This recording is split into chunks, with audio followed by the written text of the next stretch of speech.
In questo numero, coach Ferraboschi spiega il momento negativo della SMEC Aorle. La pallacanestro Portogruaro ipoteca i play-off in Serie D. In B femminile, situazione sempre più disperata per Concordia. La pallacanestro Fossaltese KO Concorde Nons. La rabbia di coach Giollo. E per il volley, in C maschile, preoccupante sconfitta del Portogruaro. In prima divisione, Concordia trionfa ancora. Parleremo anche di judo, 4 atleti del Judo Chiai Portogruaro al Grand Prix di Catà.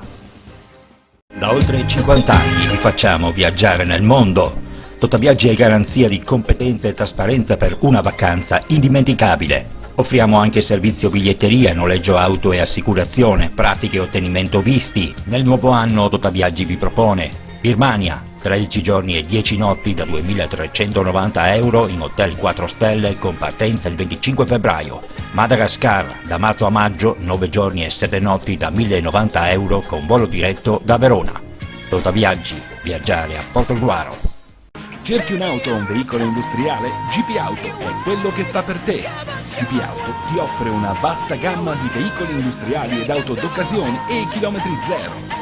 GP Auto è uno staff di professionisti al tuo servizio, sempre pronti a guidarti nel tuo acquisto. GP Auto a Villotta di Chionsi, in provincia di Pordenone, uscita autostradale A28, telefono 0434 630 560. Passa da noi, passa da GP Auto. Assinvest, da sempre al vostro fianco.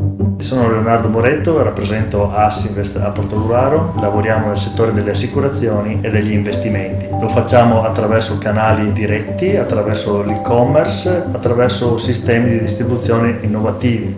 Applichiamo mensilizzazione a tutti i nostri contratti in maniera gratuita.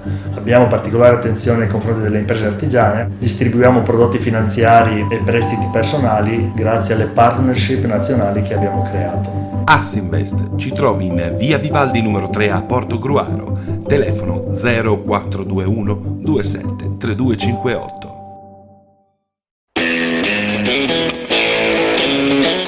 Kiros, la grande moda a Fossalta di Portogruaro, produzione e abbigliamento in pelle per i più grandi marchi. Kiros è il sostenitore principale della Fossaltese Calcio. Kiros, in via del lavoro a Fossalta di Portogruaro. A Torre di Mosto, CMC Venezia, abbigliamento sportivo e promozionale, t-shirt e gadget per eventi e manifestazioni, oggettistica in vetro di Murano per premiazioni e cerimonie, tutto personalizzato come vuoi tu. CMC Venezia, in via Alessandro Volta 8, Torre di Mosto.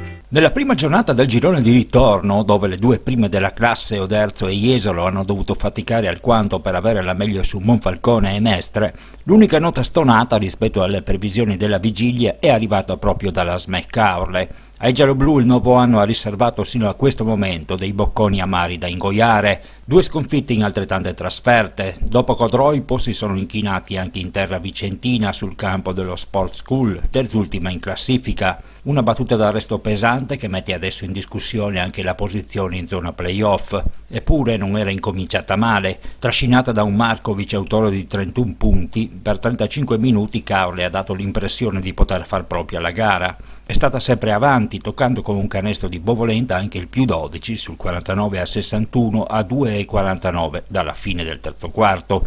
Quindi a 5,32 dell'ultima sirena sul 66-70 si è spenta improvvisamente la luce nel quintetto di coach Ferraboschi, che si è dissolto tutto di un colpo, sbagliando tiri facili e concedendosi in troppe penetrazioni ad una formazione vicentina che da par suo è invece salita prepotentemente in cattedra. La SME ha subito un devastante parziale di 18-6, venuto a decretare la seconda sconfitta consecutiva di un nuovo anno incominciato tra tanti problemi d'organico. Anche in questa occasione Rubin e compagni sono scesi in campo con le rotazioni ridotte al minimo. Di fatto, se si eccetua la breve presenza sul parquet del giovane Corbetta sul finire di partita, Ferraboschi ha utilizzato solamente 6 giocatori, tutto quel che è rimasto del roster di inizio anno dopo l'addio di Buscaino, trasferitosi negli ultimi giorni in B al San Vendemiano, ed il perdurare degli infortuni di Nardin e Sadikowski che obbligano il club litoraneo a tornare sul mercato. Non è sicuramente un bel biglietto da visita in vista del derby di domenica prossima con la corazzata Jesolo, che stante il perdurare dell'indisponibilità del Palamare si giocherà sul neutro di Annone Veneto. Sì, abbiamo pagato effettivamente questa poca possibilità di utilizzare la panchina. La partita è stata condotta bene per 3 quarti e anche direi 3 quarti e mezzo. Purtroppo alla fine ci è mancato ossigeno, finita la benzina, abbiamo sbagliato dei canestri già fatti e abbiamo perso dei palloni importanti e abbiamo concesso agli avversari di recuperare e di vincere la gara. Più che quella dell'infermeria purtroppo è quella anche legata a delle defezioni che ormai sono diventate definitive, cioè quella di Buscaino che è andato a San Vendemiano, quella di Sadikowski che ha trovato un lavoro e che quindi non potrà allenarsi perché ha firmato un contratto con una ditta di distribuzione. E a questa si aggiunge invece l'aspetto infermieristico di Elie Nardin, è un giocatore che per questa stagione non potremo più utilizzare proprio per i problemi di ernia che ha riscontrato. Ecco, ragione per cui è d'obbligo il ricorso al mercato. È obbligatorio andare sul mercato, a maggior ragione adesso che siamo riusciti in un certo senso a sbloccare la situazione di Buscaino, di Damian, che ho il piacere si sia risolta in questo modo perché andrà a giocare in una società di Serie B e anche in una buona società. Avrebbe fatto più comodo a noi, ma purtroppo le cose sono andate come ormai sappiamo e abbiamo la possibilità forse la settimana prossima, non questa, di provare qualche giocatore e speriamo di riuscire a trovare qualcuno che ci dia una mano perché ne abbiamo fortemente bisogno. Sì, perché potrebbe essere anche messa a rischio la qualificazione ai playoff. Beh, è ancora prematuro, siamo alla prima giornata del girone di ritorno, ci aspetta purtroppo un periodo molto duro perché affronteremo proprio nelle prossime 4 gare, 5 delle avversarie proprio dirette per raggiungere lo stesso obiettivo. Lo faremo tra l'altro gravati anche dell'assenza, dell'indisponibilità del palazzetto, quindi saranno tutte partite in trasferta, giocheremo anche il prossimo derby ad Annone Veneto dove non ci alleniamo neanche durante la settimana e questo sicuramente si aggiunge ai problemi legati all'organico. Però insomma siamo sempre ottimisti, sappiamo che abbiamo delle buone potenzialità, l'abbiamo dimostrato anche domenica scorsa, pur in pochi abbiamo condotto 3 quarti di gara ad un buon livello e quindi cercheremo di stringere i denti e di vendere cara alla pelle.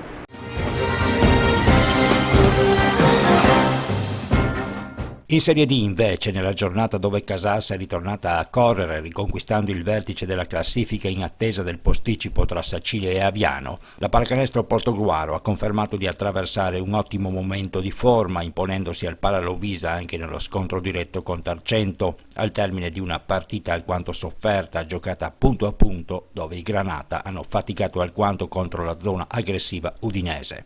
Nell'ultimo quarto, grazie a 2 bombe di Labelli e Tamassia, Portogruaro era sembrata a creare il break vincente, ma Tarcento non ha mollato trovando la parità sul 56-56 a pochi secondi dal termine.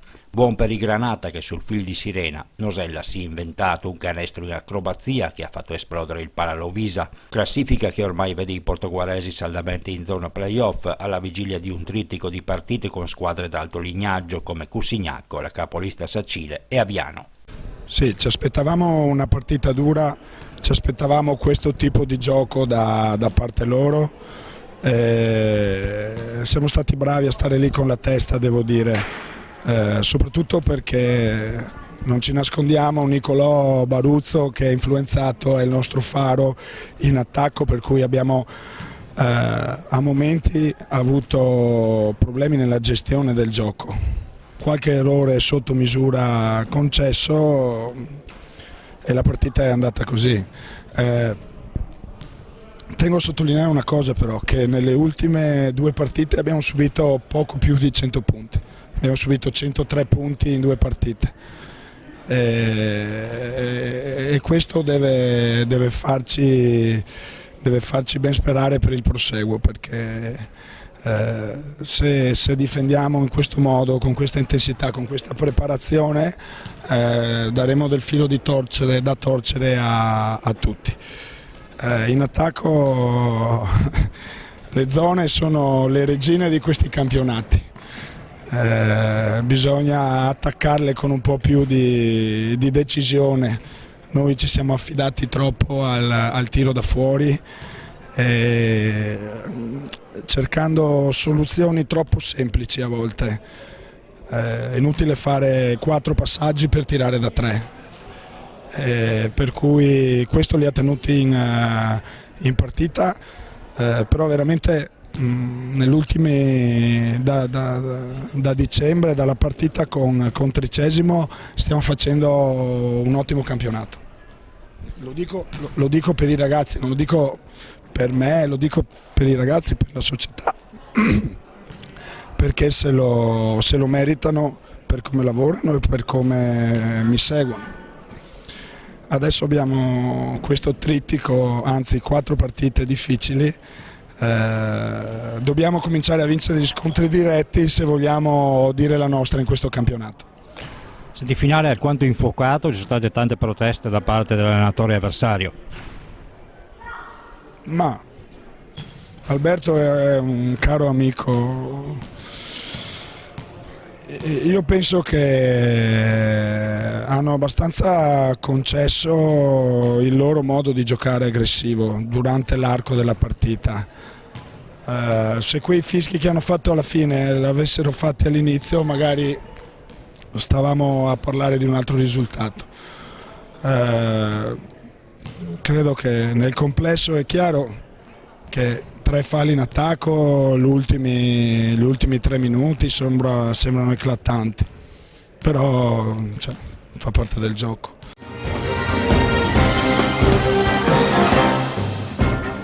In Serie B femminile la prima di ritorno non è stata diversa dal solito per la Polisportiva Concordia. A Sarcedo è arrivata l'ennesima sconfitta di questo tribolato campionato, vedendo ormai ridotte al lumicino le speranze di salvezza. Primo quarto da dimenticare, finito 19-9, quindi le concordiesi riprendono in mano la partita andando all'intervallo lungo sotto solamente di 4 punti. Tuttavia, secondo il consueto canovaccio, a rientro in campo non trovano più la quadra, permettendo a Sarcedo di piazzare il break vincente. A nulla è valsa la reazione d'orgoglio dell'ultimo periodo, poiché Sarcedo ha ripreso subito in mano il match, siglando il 61-47 finale. È innegabile il fatto che noi abbiamo un problema col terzo quarto, infatti chiederemo alla FIP se per piacere ci toglie l'intervallo e giochiamo direttamente il terzo quarto, perché tantissime partite le abbiamo perse giocando in maniera ignobile il terzo quarto, e anche sabato siamo rientrate e non abbiamo più segnato. È vero che neanche prima avevamo medie eccellenti, però il terzo quarto non l'abbiamo mai segnato, e per quanto uno poi alla fine difenda, il canestro lo prende. Se non lo fai mai è difficile vincere. 2 punti, prima era la prima giornata del girone di ritorno, in effetti è una situazione di classifica che oramai sta diventando pesante. Sì, sicuramente noi abbiamo una situazione di classifica tremenda, non pesante. La prossima partita sicuramente non è quella che ci sposta il campionato, perché giochiamo contro Ponzano, che è la squadra che a me è piaciuta di più fino adesso, poi arriveranno delle partite in cui in effetti qualche punto dobbiamo, se vogliamo sperare, dobbiamo assolutamente farlo. C'è un grande rammarico alla fin fine, perché abbiamo visto in questo campionato che tutto sommato certe squadre sono alla vostra portata. Sì, sicuramente se avessimo avuto la squadra al completo, cosa che praticamente non abbiamo mai avuto per una serie di ragioni, e se ci fossimo allenate di più tutte insieme, secondo me il nostro campionato sarebbe stato ben diverso, con gli stessi elementi e senza andare a prendere fenomeni in giro per l'Italia, ma con i nostri elementi, con un allenamento continuo insieme, con tutte le giocatrici a disposizione, secondo me sarebbe stato un altro campionato. Senti, c'è un allarme pallacanestro femminile qui a Concordia, alla fin fine nel mini basket non ci sono più giovani leve femminili. Sì, è vero, abbiamo poi un mini basket fatto principalmente da maschietti, quindi sicuramente le prossime squadre saranno delle squadre maschili.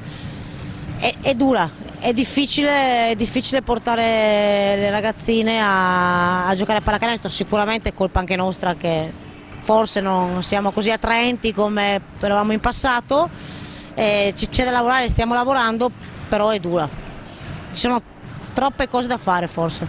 Ai miei anni c'era solo quello, la pallavolo, e quindi era più facile scegliere.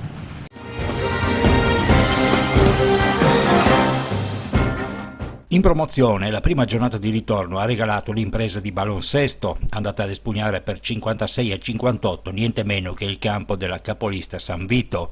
KO invece il BVO Annone Veneto sul parquet dell'altra prima della classe Maniago. In tal modo gli annonesi hanno visto sfumare la possibilità di insidiarsi in vetta in un campionato sempre più equilibrato e che in ottica playoff sta diventando sempre più difficile da interpretare. Male la pallacanestro fossaltese, che ha subito una pesante ed inattesa battuta d'arresto per mano della Cenerentola Cordenons. Sempre ad inseguire, i biancoverdi hanno pagato dazio alla serata nerissima in fatto di realizzazione. Nell'ultimo quarto erano anche riusciti a rientrare in partita, ma poi hanno ceduto alla maggior freschezza dei pordenonesi, che hanno così centrato un successo meritato, ma a dir poco insperato. Ed eccoci purtroppo a commentare una sconfitta del tutto inattesa, anche se alla vigilia c'era un po' di timore per quello che poteva essere una sfida contro una squadra che qui a Fossalta scendeva in campo non avendo niente da perdere. Sì, questo l'abbiamo detto tutta la settimana, abbiamo, come posso dire, fatto una fotografia istantanea della partita già in settimana e questo è successo. Ovviamente quando si gioca senza testa, senza quella voglia, quell'amore per i 2 punti, d'altronde questi sono i risultati, è normale. Una partita che ha visto un approccio decisamente negativo, poi l'avevate anche riacciuffata nell'ultimo quarto, ma ovviamente quando non si segna da sotto, quando si sbagliano una serie infinita di tiri liberi, non ci può essere che la sconfitta. Certo, assolutamente sì, d'altronde se va in campo così, senza testa, non concentrati, non con quella voglia di portarla veramente a casa la partita, non puoi pensare di segnare da fuori, tantomeno, ma neanche da sotto e neanche i tiri liberi. Infatti la disfatta di Caporetto è stata questa sera da sotto, non ho ancora visto le percentuali, ma vado a occhio, sono alquanto scandalose. Diciamo che così non si può andare molto lontano. No, avevamo numerose assenze comunque importanti all'interno di questo gruppo questa sera, però no, distanti non si va. O bisogna cambiare immediatamente testa e mentalità, oppure andrà così, d'altronde non c'è da girarci intorno, no? Okay. Da oltre 50 anni vi facciamo viaggiare nel mondo. Totaviaggi è garanzia di competenza e trasparenza per una vacanza indimenticabile. Offriamo anche servizio biglietteria, noleggio auto e assicurazione, pratiche e ottenimento visti. Nel nuovo anno Totaviaggi vi propone Birmania, 13 giorni e 10 notti da 2.390 euro in hotel 4 stelle con partenza il 25 febbraio. Madagascar, da marzo a maggio, 9 giorni e 7 notti da 1.090 euro con volo diretto da Verona. Totaviaggi, viaggiare a Portogruaro. Cerchi un'auto o un veicolo industriale? GP Auto è quello che fa per te. GP Auto ti offre una vasta gamma di veicoli industriali ed auto d'occasione e chilometri zero. GP Auto è uno staff di professionisti al tuo servizio, sempre pronti a guidarti nel tuo acquisto. GP Auto a Villotta di Chionsi, in provincia di Pordenone, uscita autostradale A28, telefono 0434 630 560. Passa da noi, passa da GP Auto. Assinvest, da sempre al vostro fianco. Sono Leonardo Moretto, rappresento Assinvest a Portogruaro, lavoriamo nel settore delle assicurazioni e degli investimenti. Lo facciamo attraverso canali diretti, attraverso l'e-commerce, attraverso sistemi di distribuzione innovativi. Applichiamo mensilizzazione a tutti i nostri contratti in maniera gratuita. Abbiamo particolare attenzione nei confronti delle imprese artigiane, distribuiamo prodotti finanziari e prestiti personali grazie alle partnership nazionali che abbiamo creato. Assinvest ci trovi in via Vivaldi numero 3 a Portogruaro, telefono 0421 27 3258.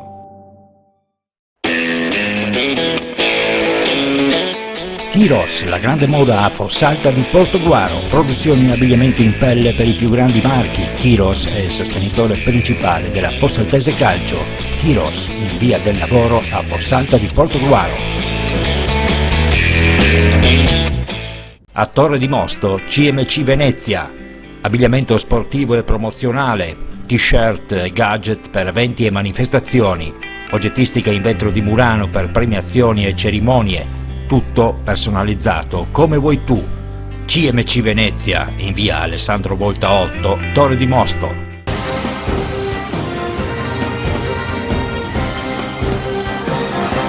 In Serie B la 12ª giornata non ha detto niente di nuovo. Prata e Bolzano continuano la loro marcia in vetta alla classifica a suon di vittorie, inseguite da un Motta che secondo previsione non ha lasciato scampo al Volley Team Club Bibione Mare. I sandonatesi non sono riusciti ad invertire la tendenza negativa dell'ultimo periodo, pur se coach Rottari ha cercato di cambiare qualcosa affidandosi agli elementi di maggiore esperienza per uscire da questo momento negativo. A fare la differenza in favore dei liventini è stata soprattutto l'incisività delle battute al salto, che nei primi due parziali, finiti rispettivamente 17-25 e 18-25, hanno messo sistematicamente in crisi la ricezione sandonatese. L'ultimo set invece è stato combattuto, il Volley Team Club ha condotto a lungo, salvo poi alzare bandiera bianca a causa di alcune scelte sbagliate proprio nel finale, che hanno vanificato la possibilità di protrarre l'incontro. Archiviato dunque questo match con Motta, c'è grande attesa per il prossimo scontro diretto in quel di Casal Serugo. In palio c'è una grande fetta di salvezza. E in Veneto orientale non si sorride neanche a Portogruaro. In Serie C i biancoverdi di coach Corrado Pilot hanno rimediato un secco 3-0 sul proprio campo con il FAI Zanè, terza forza del campionato. 17-25, 24-26, 22-25 i parziali sortiti. Per coltivare sogni di un certo tipo in un torneo che vede da questa settimana al comando 4 squadre serviva assolutamente una vittoria, così invece si rischia di doversi abituare ad una seconda parte di campionato senza più alcun obiettivo e sabato prossimo si va ad affrontare proprio una del quartetto di testa, il Valsugana Padova. Sicuramente dal punto di vista tecnico non ha funzionato battuta e ricezione, che per la pallavolo è praticamente il 90% della cosa. Loro hanno dimostrato di essere più bravi di noi su questi due fondamentali. Il primo set ci hanno massacrato in battuta. Quando abbiamo cominciato a prendere un po' le misure della loro battuta, abbiamo per contro cominciato a sbagliare tantissime battute e quindi abbiamo giocato male, abbiamo meritatamente perso. Purtroppo veniamo da un trend non molto positivo, non ci alleniamo benissimo, giochiamo male, le ultime 2 o 3 partite, comprese qualche amichevole, abbiamo fatto proprio male. Abbiamo qualche problema fisico, c'è qualcuno, oggi mancava Marco con la febbre, però non è una scusante, giochiamo male. Se avessimo giocato bene come 2 mesi fa, loro da noi hanno perso 3-0 al torneo che abbiamo fatto. Loro sono cresciuti e noi siamo calati, questo è poco ma sicuro. Giochiamo male, siamo fallosi, sbaglioni, questo è. La lunga sosta può aver influito? Ma già prima della sosta non stavamo benissimo. Non so se è un problema più, al di là di problemi fisici, è proprio un problema di giochiamo male, siamo poco perfezionisti e oggi è stata dimostrazione, 3-0 in casa è abbastanza pesante secondo me. Non ci resta altro che lavorare? Assolutamente lavorare e speriamo che da un punto di vista del morale questo ci faccia capire che dobbiamo lavorare ancora meglio.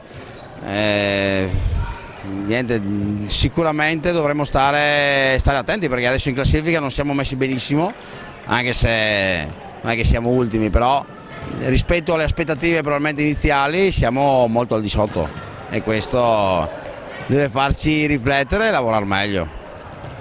In Serie D femminile è stato un turno negativo anche per la pallavolo San Stino. In riva a Livenza le biancorosse hanno ceduto al tie break al Mogliano. Dopo aver vinto facile il primo set, le liventine hanno dovuto subire il ritorno delle avversarie, che hanno capovolto la situazione aggiudicandosi secondo e terzo parziale per 22-25 e 21-25. Le ragazze di coach Strumendo sono ritornate in cattedra nel quarto set, trascinando il match ad un interminabile tie break, finito 17-19. La pallavolo Portoguaro invece è andata a vincere un importante scontro diretto a Jesolo, eccezione fatta per il primo parziale vinto dalle litorane. Il match non ha avuto poi più storia.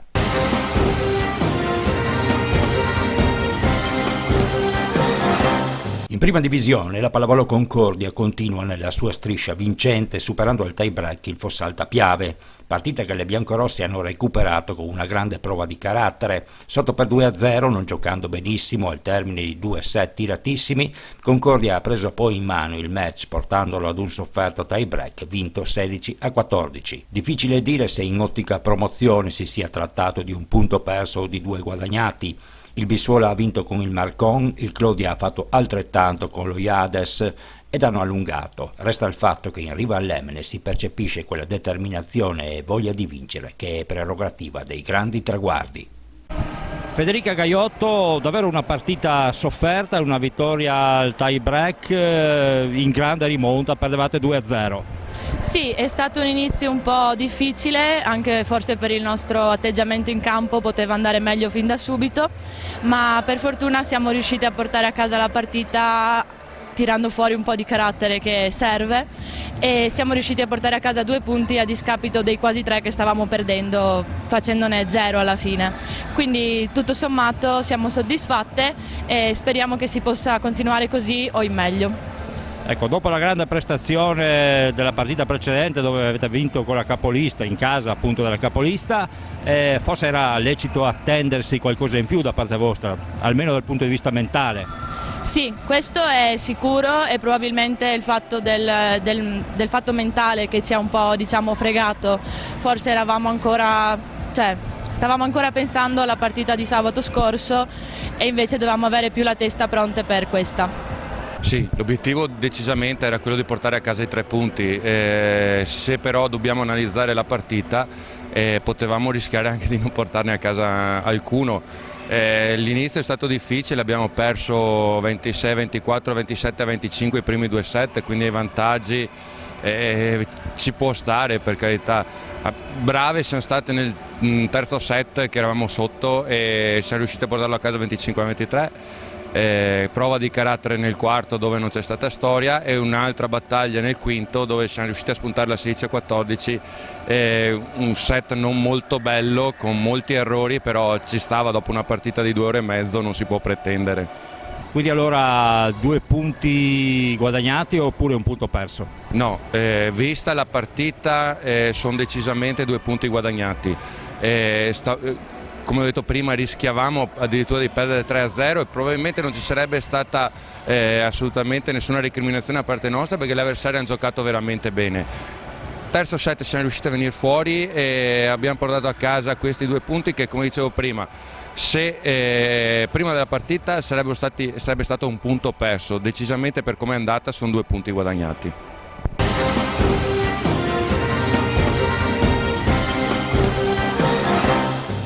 Con il nuovo anno si rinnovano anche gli appuntamenti per il Judo Chiai Atena. Domenica prossima a Giaveno, prima tappa del Grand Prix di Catà, dal quale usciranno i convocati per i prossimi campionati europei e mondiali. Per la prima volta i portacolori portoguaresi principali non saranno Marco Dotta e Marco Durigon, saliti ripetutamente sul gradino più alto del podio delle precedenti edizioni, bensì i giovani Tommaso Drigo e Andrea Rizzetto, già convocati anche con la nazionale italiana e che nel mese di febbraio affronteranno una gara internazionale a Bruxelles. Sì, esatto, noi andremo lì con un paio di coppie e le coppie sono di Andrea Rizzetto, Drigo Tommaso, Giulia Zonta e Caterina Bozza, che appunto inizieranno questo percorso. Il Grand Prix Italia sono una serie di 6 gare che si svolge durante l'anno che poi portano alla qualificazione dei campionati italiani di Catà. per la prima volta non ci sarete tu e Marco Dotta.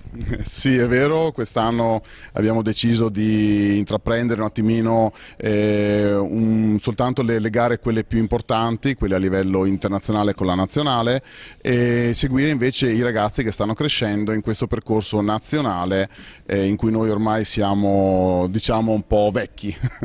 Ragazzi che stanno crescendo e oltre appunto a partecipare a Giaveno c'è anche una convocazione in nazionale per il mese di febbraio, se non sbaglio. Assolutamente sì, a dicembre è arrivata una bellissima sorpresa, ovvero la convocazione di Andrea Rizzetto e Drigo Tommaso con una gara molto importante in quel di Bruxelles con la nazionale italiana, quindi per loro è già una bellissima soddisfazione essere convocati in quella rosa di atleti che conta la nazionale italiana, e sarà un'occasione per loro per fare dei punti importanti anche per le qualificazioni agli europei quest'anno, che si terranno sempre a Malta. E penso che sia anche una soddisfazione per voi maestri vedere appunto la crescita di questi ragazzi. Beh, senza dubbio vedere che ci sia qualcuno che oltre a noi porta avanti il buon nome della società nelle gare di kata è una soddisfazione molto grande. Vuol dire che come maestri siamo riusciti a seminare qualcosa che è cresciuto e sta dando i suoi frutti. Questo è un grande onore, soprattutto perché ci siamo sacrificati, abbiamo fatto numerosi allenamenti, frequentiamo anche gli allenamenti della squadra regionale e portare a casa certi risultati ovviamente è una soddisfazione, non solo per noi stessi ma anche per la società, per i nostri maestri che ci seguono costantemente nella nostra preparazione. Giaveno, essendo la prima tappa, ci poniamo già in prospettiva di completare il Grand Prix, cercando di fare un risultato migliore rispetto all'anno scorso, considerando che abbiamo iniziato l'anno scorso a metà Grand Prix, quindi provando già dalla prima tappa probabilmente si potrebbe arrivare più in alto nella classifica generale.